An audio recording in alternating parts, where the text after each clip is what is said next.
Quando nós utilizamos seleção de modelos, queremos selecionar entre hipóteses diferentes. Então, qual é a ideia? Nós temos o tamanho da árvore, um exemplo. Eu quero saber como o clima afeta o tamanho das árvores. Também podemos querer saber como os nutrientes influenciam o tamanho da árvore. Também podemos querer saber como o clima e os nutrientes interagindo um com o outro influenciam o tamanho da árvore. Eu estou tendo hipóteses diferentes, você também pode pensar como é que o acaso afeta o tamanho da árvore. É interessante porque na estatística frequentista você escolheria uma hipótese dessa e testaria. Na seleção de modelos você pode testar todas essas e selecionar qual dessas é a melhor. Se é o clima, se é o nutriente, ou se é o clima e nutriente ou o acaso que influencia mais o tamanho da árvore. Então, o cálculo de seleção de modelos é com base no AIC, que seria aquele critério de Akaike, em que nós temos 2K, e aqui o K seria os parâmetros que eu tenho, e o V é a verossimilhança. Então, qual é a ideia desse teste aqui? Quanto mais parâmetro eu uso, maior o valor de AIC vai ser. Então, quanto mais parâmetro eu uso, significa que eu estou utilizando mais variáveis para explicar o mundo. Se eu botar milhares de variáveis, eu vou conseguir uma explicação muito boa do mundo. Então, o que esse teste tenta fazer? Pesar os parâmetros. Ele tenta pegar a parcimônia. Quanto menos variáveis eu tenho, menor o valor de AIC. O valor de AIC que a gente quer é o que tem um tamanho menor. Então, quanto mais parâmetros eu coloco,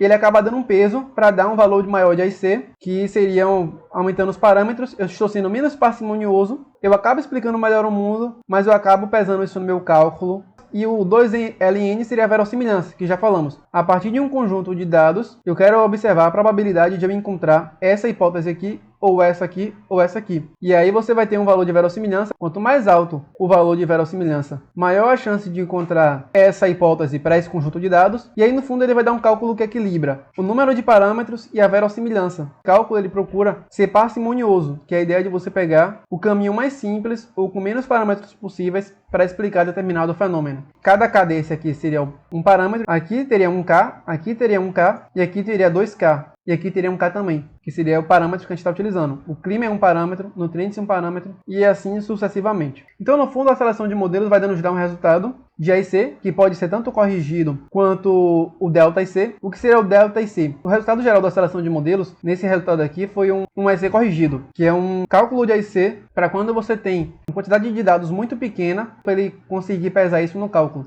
Então aqui, por exemplo, você tem o K, que é o número de parâmetros, aqui seria 5 variáveis, aqui seria a interação, provavelmente a combinação e a interação entre as variáveis. Aqui você tem 4 variáveis, 3, 3, 3, e aqui ele dá um valor de AIC. Então, você percebe que esse primeiro aqui é o valor menor. Então, essa hipótese foi que foi escolhida para ser a melhor, de acordo com a AIC. E aqui você percebe que ele não tem nem a menor quantidade de parâmetros, nem a maior. Ele conseguiu achar um equilíbrio das 5 variáveis que explicavam melhor e que tinham o melhor valor de AIC. Ele fez esse cálculo direitinho. E a partir do primeiro valor de AIC, ele calcula o delta IC. Delta seria essa ideia de distância de um valor de AIC para o outro valor de AIC. Então, ele pegou esse valor menos esse, colocou aqui, deu 6,33. Esse valor menos esse, 17. E ele quis entender a distância do primeiro valor que foi selecionado para os outros valores. E aí, no fundo, a diferença dele para ele mesmo deu 0. E para os outros valores foi aumentando até a combinação de parâmetros e a hipótese que teve um menor IC. Então, a seleção de modelos se baseia em critérios de parcimônia, que são lógicos. A seleção de modelos tem lógica dedutiva também, em que os critérios de parcimônia são lógicos e a forma de decidir qual é o valor mais parcimonioso também é lógico-dedutivo. A própria forma como o cálculo é feito de parcimônia, essa ideia de você ter um menor valor de IC e de você pesar os valores, foi feito de maneira lógica-dedutiva para conseguir chegar na melhor conclusão possível.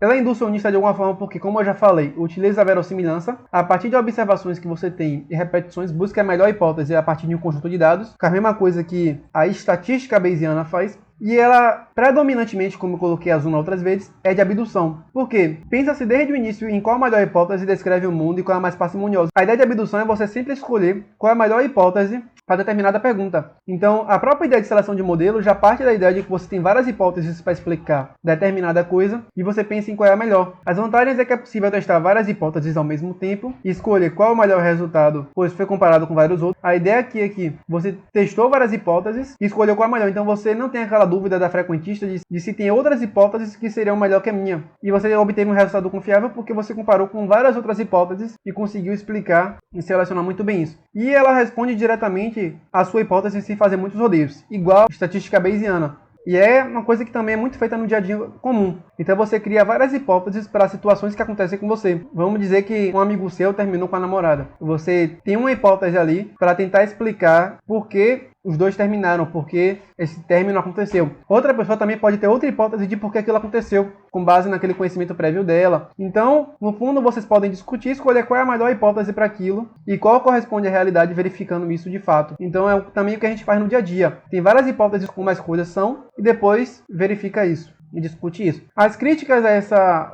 inferência é que existem muitas restrições para o cálculo causal já para os dados, qual a quantidade de dados ideais. E outra coisa que é muito criticada é que é possível incluir múltiplas hipóteses. A escolha de qual faz sentido pode ser criticado e pode ter influência de subjetividade e viéses prévios. Então, eu posso, por exemplo, ter 100 hipóteses de que variável influencia o tamanho da árvore. E eu não posso testar todas elas, até porque eu vou inflar meu modelo no geral.